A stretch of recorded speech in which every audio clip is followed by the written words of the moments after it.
Bueno, entonces vamos a explicar un poco lo que es la resolución 1272 de 29 de marzo del año 2012, la cual modifica la resolución 4496 del año 2011. En esta resolución se encuentran específicos los temas sobre manifiesto de carga, documentos del transportador, más los documentos de transporte de carga, la explicación de las funciones del Ministerio de Transporte. También se encuentran descritos los documentos del transporte y el servicio de transporte de carga, al igual que el servicio público de transporte de carga y los requisitos del servicio público del transporte de carga terrestre. Bueno, resulta que el Ministerio de Transporte, mediante la resolución 1272 de 2002, modifica la resolución 4496 del 28 de octubre del año 2011. En esta se inicia la transición para la adopción del Registro Nacional de Despacho de Transporte de Carga, conocido con las siglas en mayúsculas RNDTC, que establece el formato único para la expedición del manifiesto electrónico de carga, además la ficha técnica para su elaboración y también los mecanismos de control que se deben ejercer. Entonces tenemos que en la resolución 4496, que es la que nos habla sobre el manifiesto electrónico de carga, vamos a ahondar un poco sobre el hecho que el Ministerio de Transporte desarrolló una herramienta tecnológica que contiene la estructura de datos y los parámetros de diseño realizados para la RNDTC, la cual le permitirá a las empresas de transporte expedir el formulario único del manifiesto electrónico de carga y hacer las pruebas necesarias con el diccionario de datos del RNDTC. Bueno, entonces tenemos que esta herramienta tecnológica le permitirá también al Ministerio de Transporte saber la información para el monitoreo del esquema de libertad vigilada que rige un decreto que es el 2092, teniendo las empresas de transporte la opción de utilizarla y optar por el desarrollo de un sistema propio que cumpla con los estándares definidos por el Ministerio de Transporte.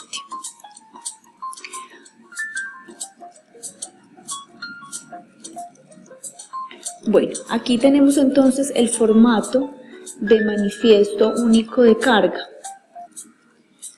Entonces, decimos que los criterios para diligenciar este manifiesto único de carga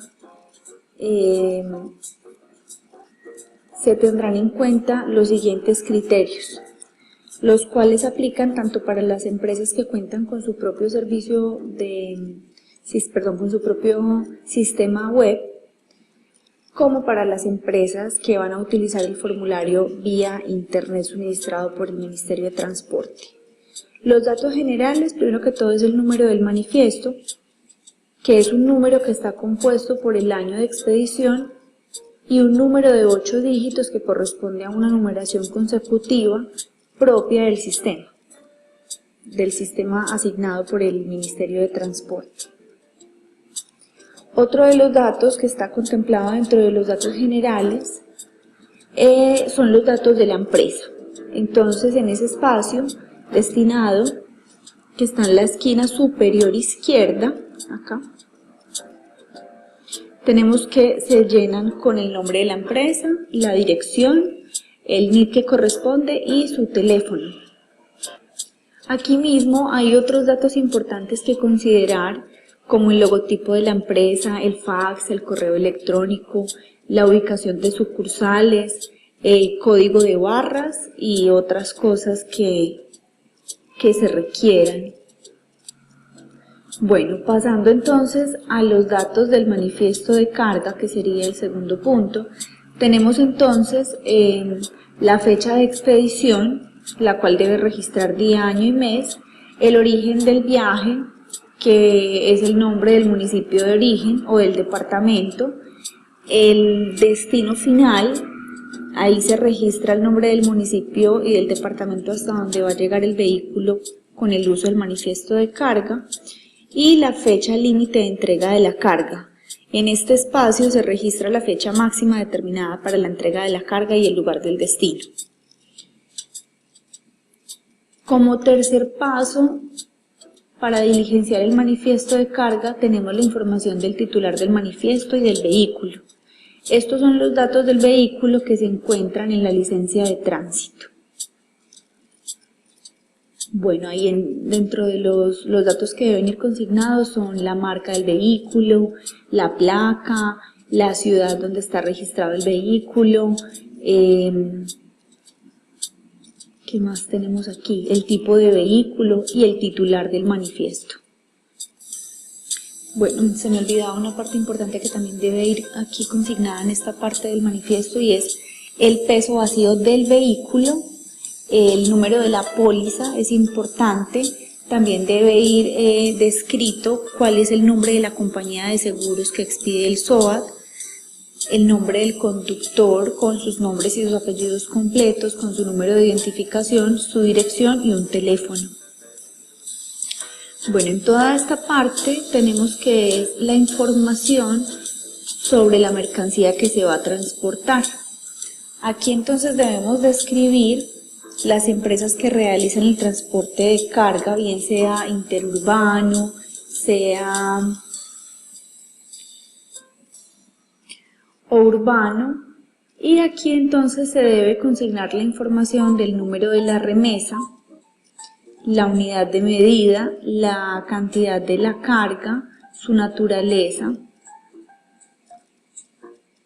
Por lo general la naturaleza de las mercancías tienen unos códigos, entonces por ejemplo supongamos que el código de los desechos peligrosos es el número 5, el de carga extra pesada es el 4 y así sucesivamente tienen una serie de códigos suponiendo, ¿cierto? Hay otros, por ejemplo, que se registra el empaque o el envase del producto y que el empaque de la mercancía tiene un código, por ejemplo, vamos a decir que si son bolsas tiene el -7, que si es una caja tiene 1, entonces bueno, ya se utiliza en el caso de transporte pues de vehículos y maquinaria, cada uno tiene su código descriptivo. Bueno, entonces seguimos con... A ver. Bueno, con la otra información que va aquí, entonces el seguro de la mercancía. En estas casillas se relaciona con el seguro de la mercancía que aplica para todos los casos, ¿cierto?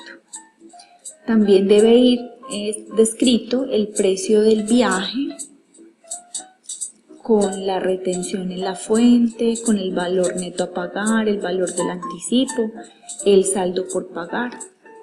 Y también debe ir obviamente escrito en letras, no solamente en números, sino también en letras. Bueno, aquí en el espacio de recomendaciones es un espacio que está designado para que las empresas puedan registrar esos aspectos que consideran importantes para el viaje y que no estén contenidos en ninguna de las otras casillas del manifiesto. También aplica para los casos de empresas que suscriben contratos integrales con pagos periódicos en el tiempo. Por aquí, en esta última parte, entonces ya tenemos las casillas de las firmas. En esta parte inferior izquierda del manifiesto tenemos que debe ir el nombre, la información correspondiente y la firma de quien autoriza la salida. En la casilla del centro, acá, es el espacio destinado para que el titular del manifiesto firme y coloque su huella digital.